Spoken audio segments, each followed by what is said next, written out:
Ribuan warga di Kabupaten Nagan Raya mulai menerima bantuan sosial tunai atau BST dari Kementerian Sosial Republik Indonesia. Bantuan tersebut diserahkan secara simbolis oleh pemerintah Kabupaten Nagan Raya di kantor pos Simpang Pet, Kecamatan Kuala Nagan Raya.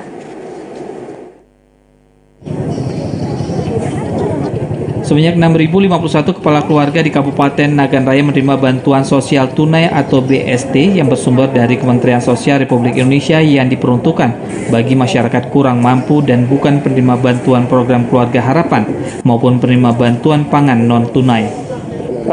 Bantuan tersebut diserahkan oleh Sekretaris Daerah Kabupaten Nagan Raya, Teguh Raja Johari, secara simbolis yang berlangsung di kantor pos Simpang Pet, Kecamatan Kuala Nagan Raya, yang dihadiri puluhan warga dengan menerapkan protokol kesehatan COVID-19. Sejumlah 6.051 kakak untuk Kabupaten Nagan Raya.